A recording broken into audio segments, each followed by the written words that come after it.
Morning, friends, and a very warm welcome to this excellent morning when we are doing a roundtable on what are the key issues that are there between India, Africa agriculture partnership. What kind of direction it has taken over the years, India-Africa partnership, and how agriculture features in that, and within the larger context of our collective commitment for economic development, for inclusive development, and trying to bring in a number of people out of absolute poverty, and of course ensuring food security for everyone. So from that point of view, RIS, as you know, has been working on issues related to agriculture, but our perspective has been more from the point of view of larger economic development and the context that it provides. We have undertaken a couple of surveys, not only in broad agriculture, trade and investment, but also in terms of technology connect that agriculture provides, and what are the opportunities that we have in terms of these partnerships. So in your folder you would find a study that we did some time back on enterprise development, on the seed sector, the specific context of sustainable development goals, and with World Food Program we did a study on SDG 2 and tried to see how that dimension comes in terms of our partnership. RIS is also committed, being a think tank with the Ministry of External Affairs, on issues which are of key significance when it comes to multilaterals. And when we hosted the AFDB, African Development Bank's board meeting in Ahmedabad, the president of AFDB placed before all of us the idea of high fives, and they one of the issue was about Feed Africa strategy for agriculture transformation in Africa. So from 2016 to 2025, what kind of strategy Africa requires for this transformation. RIS worked on this with AFDB, and we came up with a report in terms of how this partnership can be deepened. We have also widened the ecosystem of our engagement when Michigan State University and RIS have worked together for training of some of the government officials, and that we did continuously for 5 years from 2007 to 2012. We have also been engaged in terms of new technologies through the Asian Biotechnology and Development Review, a publication which is there outside at the reception, where we have tried to bring in Africa in a major way with participation of the think tanks and research institutions. Idea is that India's development cooperation policy in the broad macro sense is dependent on what we call as a development compact, and that development compact is convergence of 5 different modalities where India is engaging. So if you see the participation of India in Ethiopia for revival of the sugarcane units, it is not just the money that is going as part of lines of credit, but we are also sharing the better germplasm for sugarcane, money that is required through LOC for revival of the units which Dutch did in 1960s, and then providing the technology for processing. Then of course the duty-free, quota-free access that India provides, and then the packaging technology with the additional lines of credit that is there. It is in that sense a convergence, not just of transfer of resources or providing of lines of credit, but also capacity building, also transfer of technology, and that I think is the unique proposition with which India has been partnering with Africa. When we see the report that Exim Bank of India released some time back, the data is absolutely clear in terms of the major challenge that we have in Africa, in terms of the Feed Africa program, which is led by the African Union, but also supported by AFDB in certain countries where almost 320 million people are being targeted as part of the effort to bring them out of undernourishment. If you see the efforts from African countries themselves, AU in its paper has pointed out their efforts to go for import substitution, and the import dependence of Africa for food is somewhere close to $110 billion. And that's the agriculture import of the whole of the continent in a 4-year period that was studied by this. So we find that this requires a major effort in terms of how sub-Saharan Africa and other parts of African continent, they require partnership and engaging in terms of the major policy impetus that is needed. If we look at FDI inflow in Africa, we find that in the period 2003 to 2017, Africa received something like $10 billion as FDI, and out of this, around 40 million in first 5 years was exclusively in agriculture. So with this, it becomes very clear in terms of how Africa is trying to address the larger resource gaps that are there. The new modality which has emerged over the years is the triangular partnership, where more and more institutions are partnering with Africa. And there was an interesting paper which appeared last year in World Development, where they discussed about Pro-Savannah, where Brazil and Mozambique partnered along with Japan. And then you find the Western scholars having their own commentaries in terms of how exploitative are some of these engagements, where triangular partnerships are largely being addressed through some of these initiatives. And this is something that I feel is extremely important for us to take charge of the new narrative, which is important for us to come up with. And that's where the role of the think tanks, research institutions, scholars who are engaged in agriculture, not only in terms of facilitating specific policy programs and engagements, but also in terms of shaping that narrative. And this is where RIS is consistently partnering. And this time we thought when Dr. Nafees approached us for such a policy dialogue, and he came up with 3 broad issues from IRRI's perspective, and his idea was that what is it that India and Africa are doing together? Is there any gap? And if there is a gap, what is it that international institutions can do about it based on their own experience? And IRRI's rich experience in Asia is absolutely fascinating for many countries. I think from my own research, there are 7 broad issues which I feel are extremely important. Over the course of the day, we would be discussing it. I would be very cryptic, but would quickly like to mention it and would place it on the table. I already mentioned about the idea of development compact, in which we are saying that it is not just about money, but also about capacity. So that's point number 1.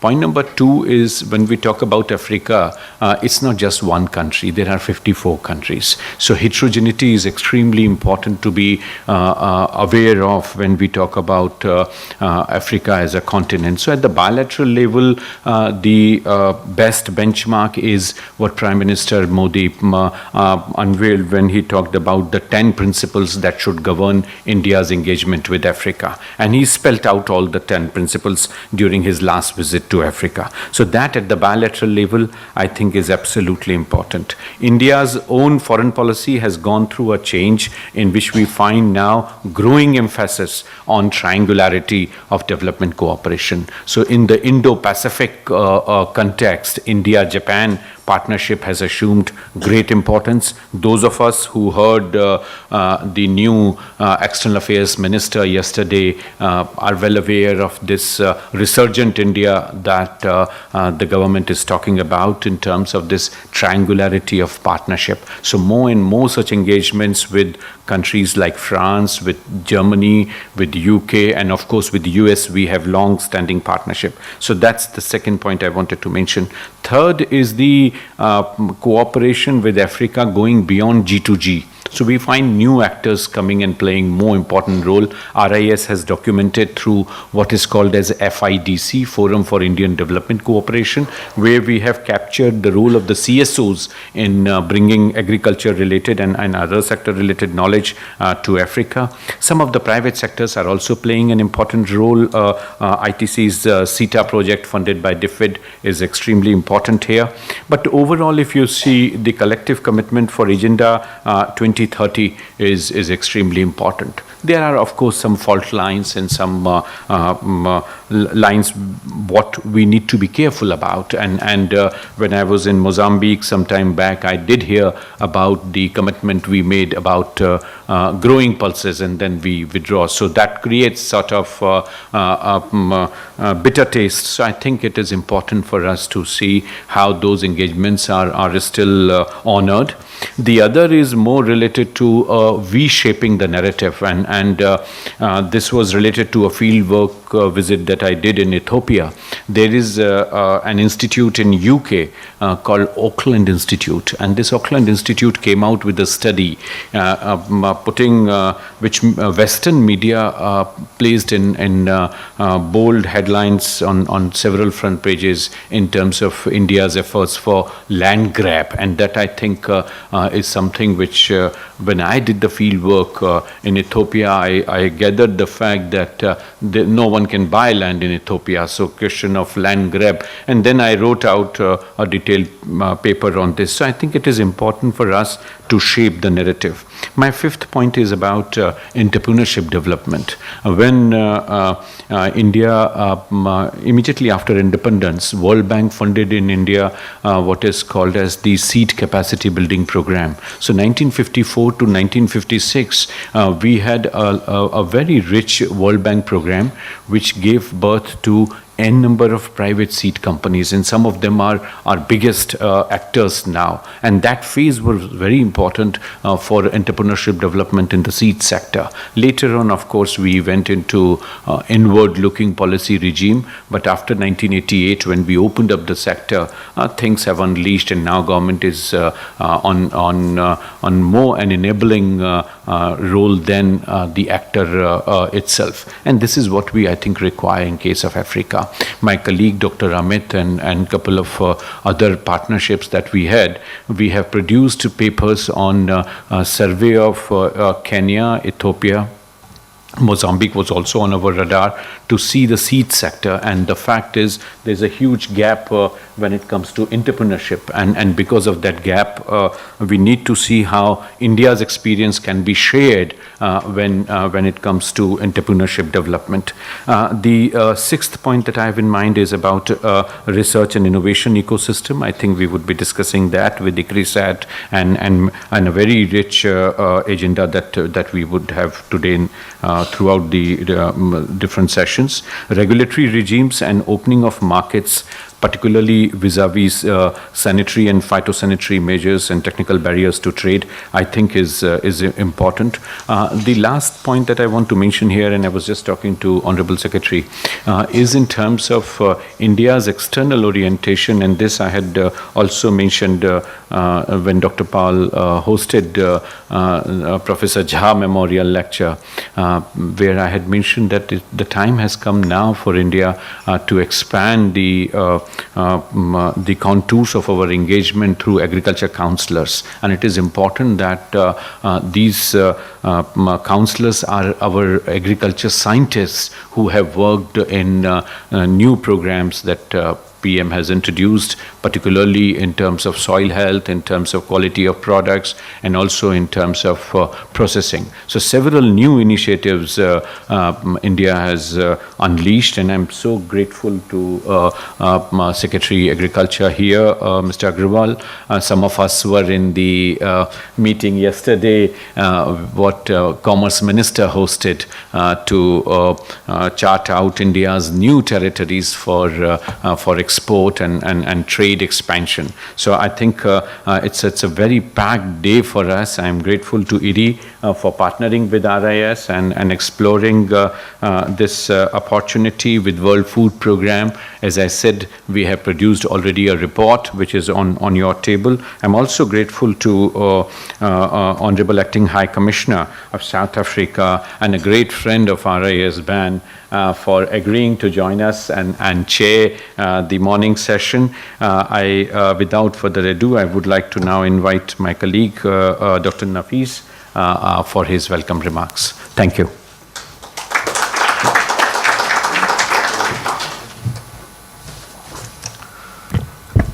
Good morning, ladies and gentlemen, distinguished participants. His Excellency, the Acting High Commissioner for South Africa, Mr. Ben Joubert, the Honourable Secretary of Agriculture, Mr. Sanjay Agarwal, and of course Professor Chaturvedi, Director General of RIS. First of all, let me thank Dr. Chaturvedi and RIS for organising this roundtable meeting. I think it's very timely. Indeed, yesterday or the day before yesterday at the National Academy of Agricultural Sciences, this issue of South-South collaboration was discussed, and the presentation was given by the Director General of ICRISAT precisely on this subject. If I could say something very quickly about IRRI, the International Rice Research Institute, and the CGIAR system as a whole. Well, we have been operating for nearly 60 years. In fact, next year will be our 60th anniversary, which we hope to celebrate with you all next year. But we've been involved very much in agricultural development, and to an extent, we've been, I think we could say, successful in Asia and Southeast Asia. To an extent, it's moved from food deficit to a food secure area. Now, that's not the case with sub-Saharan Africa. One of the things that's mentioned in the Sustainable Development Goal, particularly is Sustainable Goal number 2 on zero hunger, is the target to increase investment, including through enhanced international cooperation in agricultural research, extension services, technology development, and in order to enhance agricultural productive capacity in developing countries, in particular in least developing countries. So what we believe as one of the CGI institutes is, with a footprint both in Asia and in Africa, is that we are in a position to help and assist the government of India in achieving its own ambition in developing these South-South collaboration and trilateral partnerships. So that's hopefully what we will be talking about during the course of this session. Now, it is designed as a roundtable meeting, so we would welcome everybody to make their contributions. And what I would request is that people address or think about 3 key issues. One is the issue that's already been mentioned by Professor Chaturvedi about India's outward-facing policy now that's come into existence. and in particular its relationship with African countries. However, notwithstanding the intention, it might be useful to think about what is the gap between the reality and the ambition in the India-Africa partnership in agricultural modernization. So that's the first point. The other point, and given that we are assigned a research for development organization and very much involved in transfer of technology and know-how, is how can we better implement the technology transfer from what's been achieved by India. In fact, one of the things I read yesterday was that the rice production in India is going to exceed 115 million tons this year. So it's a substantial increase. So what can we learn from the experience of India in terms of the technology, and how can we transfer it to countries in sub-Saharan Africa? And lastly, how can IRRI and the CGI system help India in achieving its objectives in this area of agricultural modernization in Africa? So during the course of this morning, what I would like is in the discussion that we address these points. And hopefully, as a result of that, we have a way forward in which IRRI and the CGR system, India with its ambition for developing partnerships with African countries, can work together to help push forward that agenda. Thank you. Thank you, Dr. Nafees. I would now request our partner, IRRI's representative, Dr. Ismail, who is based in Eastern and Southern Africa, on behalf of IRRI. So, Dr. Ismail.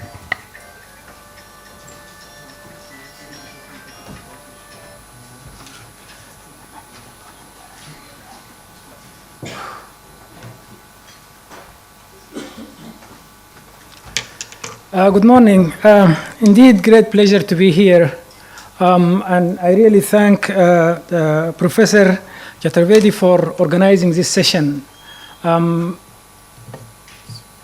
recognize the presence of dignitaries here, Honorable Secretary, Department of Agriculture, Cooperation and Farmers Welfare, and His Excellency, Acting High Commissioner, South African High Commission in New Delhi, our colleagues from the international organizations, also from donor component. I see people from IFAD and others, World Food Organization, diplomats from Africa and also from other countries here in Delhi, officials from the government of India. It's really quite heartening to see this high representation in this meeting, which really tell us about how important the role of India will be and is in Africa, and we look forward really to strengthen this role.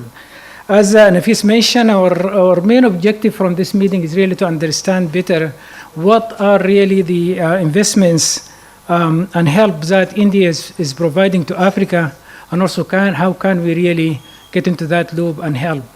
We are now present in Africa. I worked in India in IRRI for about 18 years, and now moved to Africa. So most of my work has been in South Asia, and especially here in India.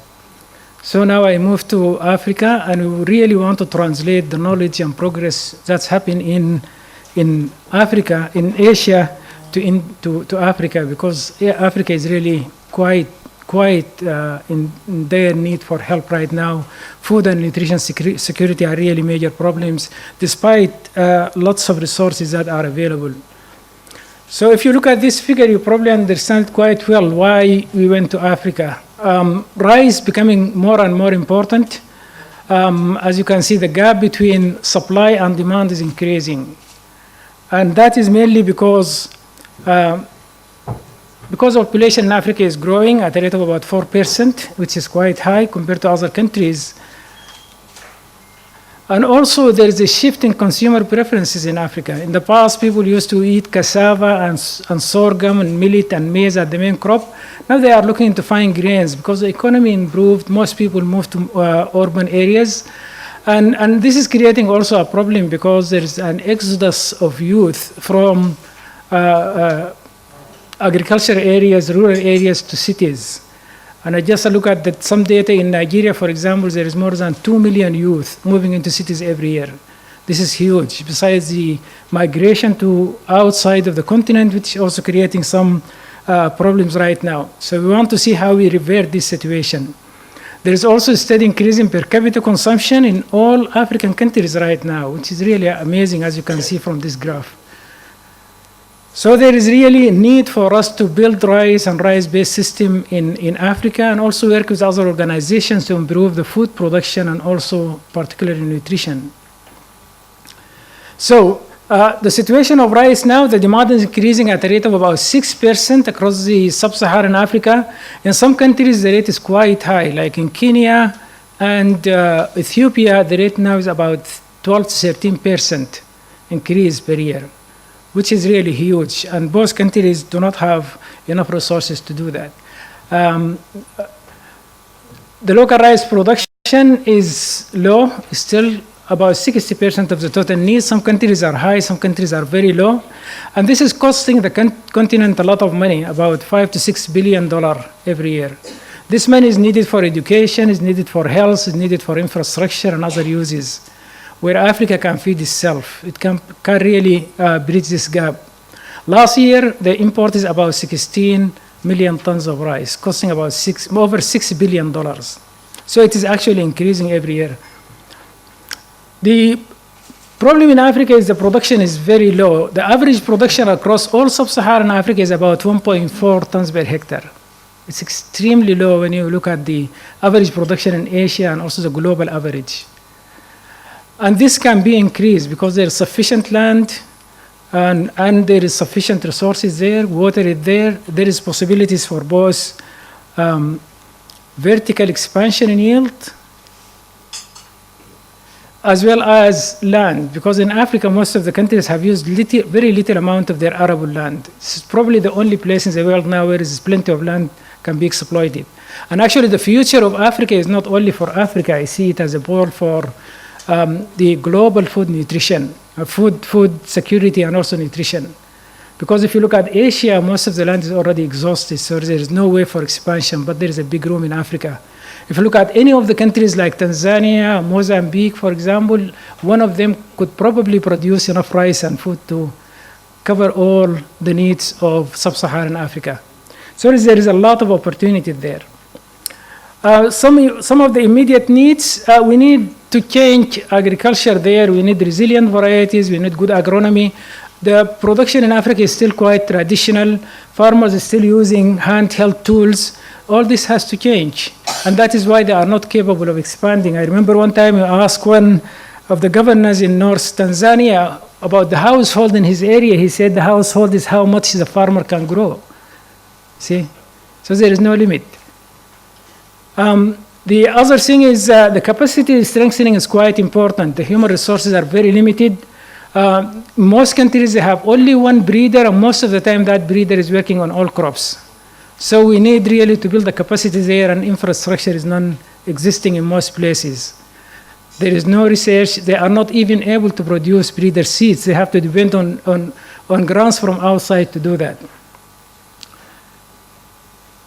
The value chain and market structure is quite weak, and we have seen in some countries where rice is produced, taken out to another country to be milled, and then brought back again. So there is a lot of opportunities to really improve the value chain. Farmers are not getting much to what they produce, and most of the time when you go to them and talk to them about new varieties, new technologies, they will ask you about the market. Where can we sell our varieties? Where we can sell our produce? Basically because the farm gate price is very low compared to the actual price of rice in the market. The actual price is about double the price elsewhere, like here in Asia. But the farmers are getting very little of that, mainly because of the middlemen and the breakdown of the value chain from production to the market. So we need to work on that. We need to modernize local research programs. As I said, they are quite weak. Country programs are weak. They need a lot of help. Although there is very, very good people who are trained outside, but few of them. We need to provide them with resources and capacity really to lead research for development in the continent. There is a lots of regional networks that are working there. We can work with them like CORAF, SARICA, COMISA, and all of them really are ready to work with them and try to change this situation.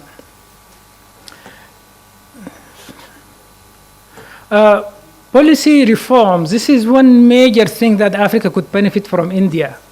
India have gone so far in really streamlining the policy, agricultural policies, especially my area of rice. I can see that now varieties can be released in 1 or 2 years.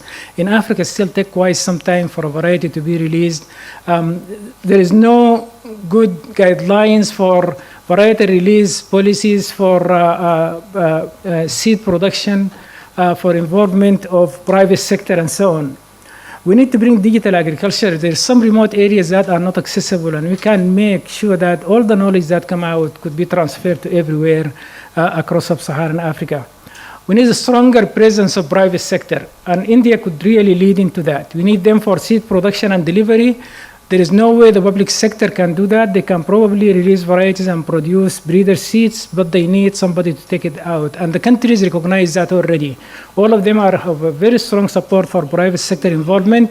And we hope that seed companies from India could help us there. Some of them already approach us, and they are happy to be working in different countries in Africa. And we'll be very happy to facilitate that process because we have linkages now in the continent.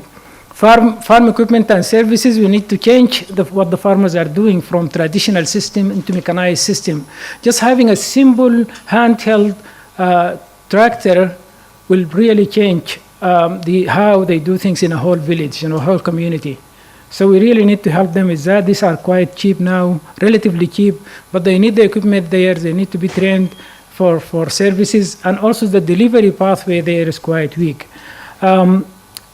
Agrochemicals, probably most of you know the statistics, the lowest probably use of fertilizers in Africa.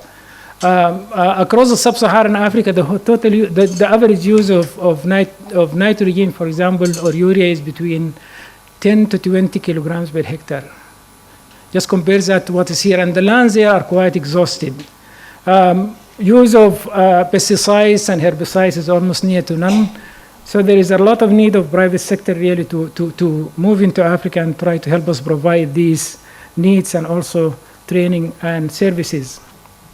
So how are we positioning ourselves right now? With all these needs, actually we are encouraged by our board and by donors and by others, by government also to really move into Africa and try to help. And that's why we opened our office in September last year in Nairobi. We have been there before, but fly in, fly out, and we have very few staff there.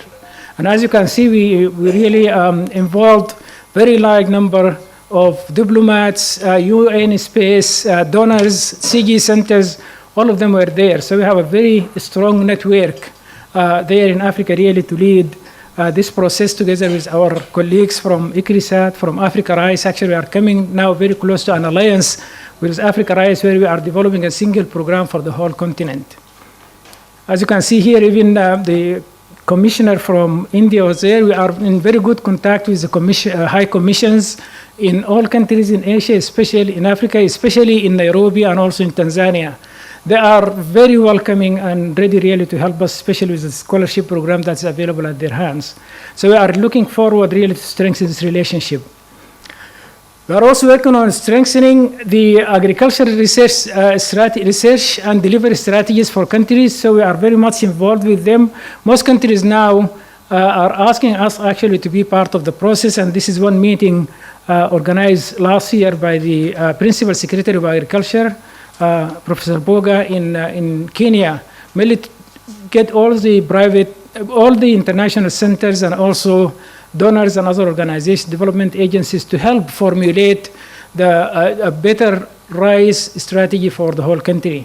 And then we are following with that also by holding workshops with individual countries where we bring in all the scientists that are involved in rice development including private sector. And we are trying now to develop a 12-year strategy, the 2013 strategy for each country, which is also supported by CARD and JICA from Japanese government. So this is moving quite well to formulate this strategy, and we are learning more about what the specific needs for each country and where are they going from here. And most countries want to be at least self-sufficient. Countries like Tanzania, they want to export to within Africa and also to the Middle East. And as you know, rice in the international market now is not as it is before, and also it is quite fragile. This is in Mozambique. We are doing the same thing, and also we did a couple of meetings, workshops in Tanzania, and also in Burundi, and we are moving to other countries to help them really put together a strategy based on what they need, and also from there we see how IRRI, Africa Rice, other CG centers, together with countries who can help us, like India through South-South collaboration, help them fulfill that strategy. One thing we are focusing on now really is to support centers of excellence, both here, both in other places that can support Africa and also within Africa. And one exciting development really is ISARC, which I think my colleague Arvind Kumar will give more about it.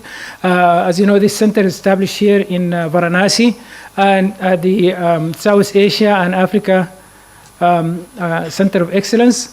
And we are putting a lot of hope really to help us to start having a continuum of a flow of scientists between Africa and India through this center and also through other centers. We have a lot of discussion also at the Academy, the National Academy of Agricultural Sciences meeting about how can we really streamline this process, and especially in the areas of training. I'll come back to that again. There is also other centers of excellences that are being supported by the World Bank and other big donors, like East Africa Center of Excellence in Tanzania, which is being established now, and also the South Africa Center of Excellence in Mozambique. These are really, the World Bank wants these to be like a model centers of excellence in research and delivery and training, and they are asking IRRI to really help them establish these centers and also operationalize them. And I see this center as a focal point for us also to see Indian scientists coming there, spend some time, and also African scientists come here, spend some time in some of the academic institutions, so they could be really a link for us.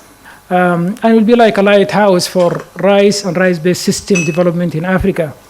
Ethiopia also established a very, very interesting center. They call it the National Rice Training Center, National Rice Research and Training Center.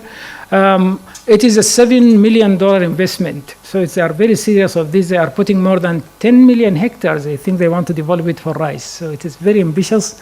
And they are putting resources from their own and also from outside for that. So this is great opportunities for us. They are also asking us to be part of this and also have offices there, where these offices can host us, as well as host collaborators who will be able to help us in Africa. We are also working with selected universities. Basically, these universities have excellent scientists who are trained abroad. They have facilities, offices and others, but they don't have infrastructure for research. They don't have resources for research. So instead of having our own facilities in Africa, now we are depending more on these universities, establishing memorandum of understanding, especially now we finish with Sokoine University in Tanzania and Nairobi University in Kenya. And these are landmark universities. They have very good reputation, and they are really willing to, sorry, this is, can you move it from there? It's not working. Oh yeah, okay. And you can see this is just one agreement signed with Sokoine University. So there is very good opportunities for local institutions to partner with us, where we can raise their capacity, but at the same time make use of their facilities as much lower cost for us, where we can also place students there in these centers. Human resources, this is probably one of the most important areas that we need in Africa. And I really hope that through this Indian investment and collaboration, we'll be able to do much more there. We need researchers, because without researchers, we cannot really sustain what we are doing in Africa. It's not working. Okay, the most important component is science. We need PhD and master students. We need researchers who are really well trained to do what we need to do there, both in research as well as in technologies, transfer of technologies. And I'm very happy to see how many scholarships are targeting Africa from India. And and also from my talk with the commissioners there, it's very clear that less than 5% of these slots are satisfied every year. And this is where I see a great opportunity for IRRI in Africa, where we can really attract students. We can look at the national program needs, select students, help them to develop their thesis plan, and then link them with our colleagues here in different institutions in India, so that we'll be able to satisfy. I'm sure we'll be able to fill out all the scholarships that are there. We just need to know how many and where are they targeting. Technology transfer programs, very weak. There is near to non-extension agencies in Africa. We need to modernize that, and also we need to develop an ICT-based extension so that the flow of information and technologies can go fast to their target. Leadership is very important. There is many young scientists there. Most of the problem I see in Africa is the exposure. People are quite looking forward to make improvements, but most of the time, what they are doing, they think is the best because of the lack of this exposure to others. So we are hoping now, we started already actually organizing awareness programs for high-level scientists or scientists who are likely to be leaders in the future, bring them to different countries and let them see by themselves what is different and what is really making transformation in other countries. And I don't see a better example than India. So hopefully we'll be able to focus on that more and more. And we have seen that just a few of them that we are able to bring them to our meetings here in India and also in IRRI, they are very different now. So their language is different. They are really pushing for moving forward. Women and youth in Africa is also a very important component. Women in Africa always constitute between 70 to 85% of the total smallholder in rice, in agriculture in general, also in rice. So we cannot neglect them. So it's very important to develop technologies that could attract them and make sure that we train them well. Youth also, as I said, there is a lot of unemployed youth in Africa, and that is a problem where you see crimes in cities, a lot of people dwelling on the street. And for governments, it is a problem because farmers are aging and youth are not staying there. So we need really to move into technologies that could be attractive and keep youth in villages and communities so that they can work on agriculture. There are so many good ideas now. It's starting, just helping them to provide services, helping them to establish entrepreneurships in small communities where they can provide machines and they can provide services. They could be retailers and so on. And it is working. It's working quite well. Some youth are taking this, but at a very small scale right now. So that also will be quite helpful and a relief for governments as well as for other areas outside of the continents where youth are now migrating at very high numbers. Mechanization systems are very important, and I think this is a role of private sector where we can mechanize all operations from seed to market. And all that need a lot of training. Policies, as I said, it's quite old policies in Africa. Agricultural policies are really now a bottleneck rather than helping to move forward. Most of them are 30 to 40 years old and not changed. But I'm really excited to see the developments in agricultural policies that happen here in India and transform the whole system. This is an opportunity for us really to just take what has happened here and try to bring it to Africa. And as I said, the best way to do it is really by exposure of policy makers to what is happening here. I'm hoping that our colleagues from India could go to Africa and stay with us for some time, and we bring delegates and high-level people from Africa to India also. So with policies, we'll be able to release varieties faster. We can commercialize them faster. To replace these old varieties and old technologies. We need proper regulations to support the progress. The policies now existing there, as I said, are hindrance rather than helping development. So if you look at the seed value chain, for example, if you release a variety, it took a long time. After you release it, you need to certify it. Most of the times there is no certification system. The private sector do not want to engage because there is no certification system that can protect them. So a lot of this could make quite a bit of change in the value chain. The role of private sector, I think, is very critical now in Africa, and as I said, the governments are open for it.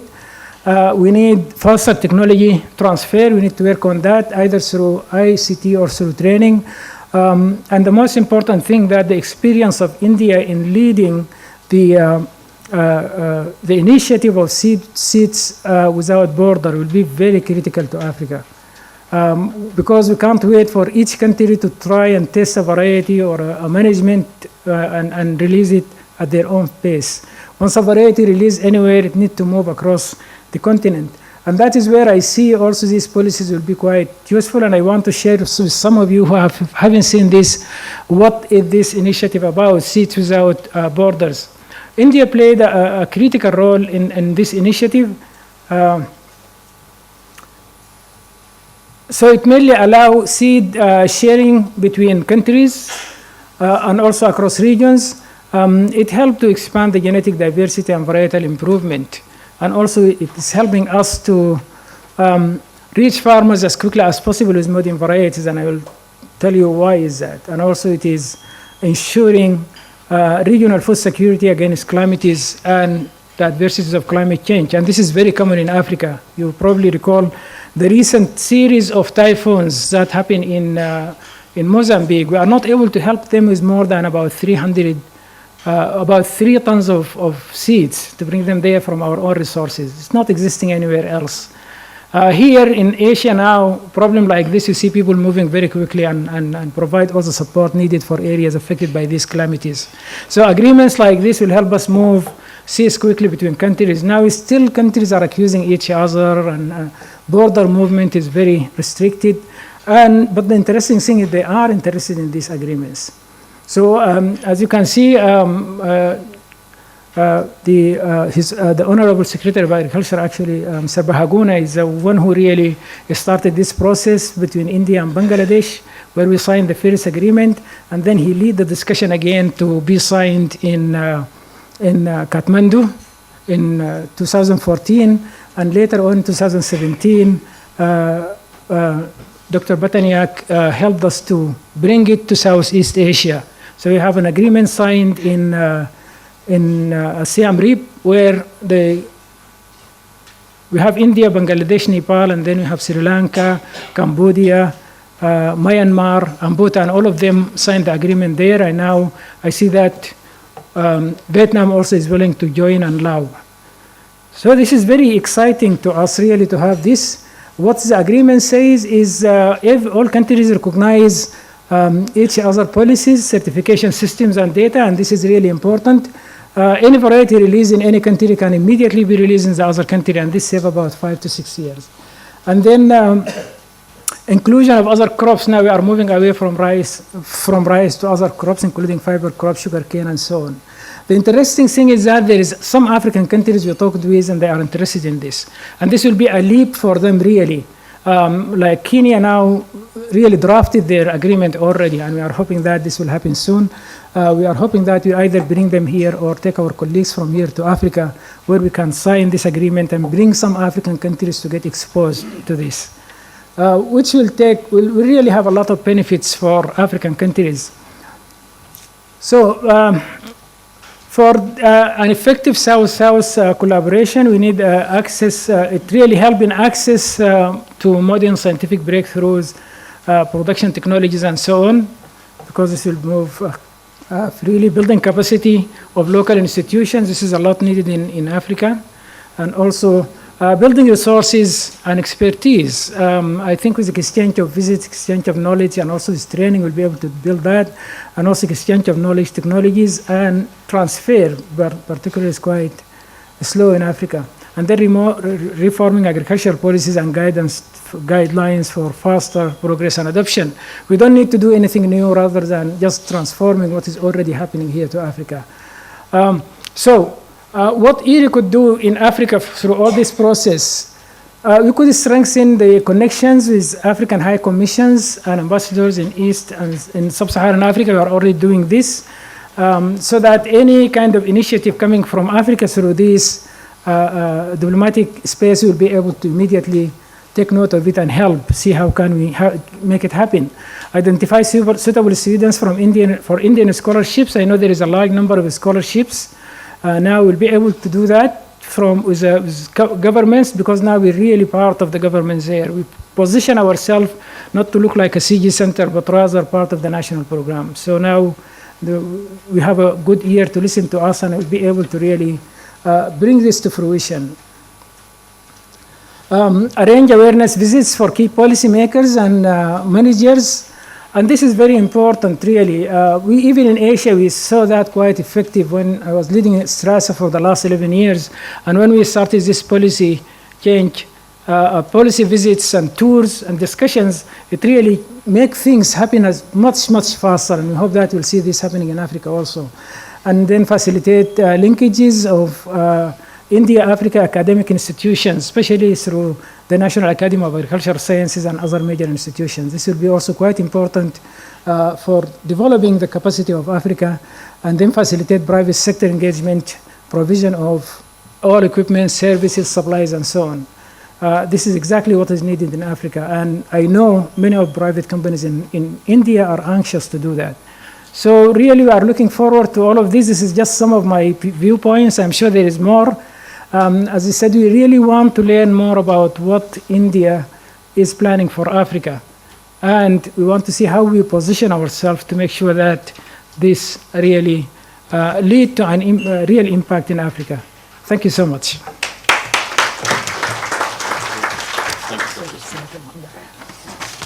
Thanks, Dr. Ismail, for extremely insightful presentation. It has set the tone for the day. I think it's also very important here to mention what India has initiated in terms of the wider Asia partnership with Africa through the Asia-Africa growth.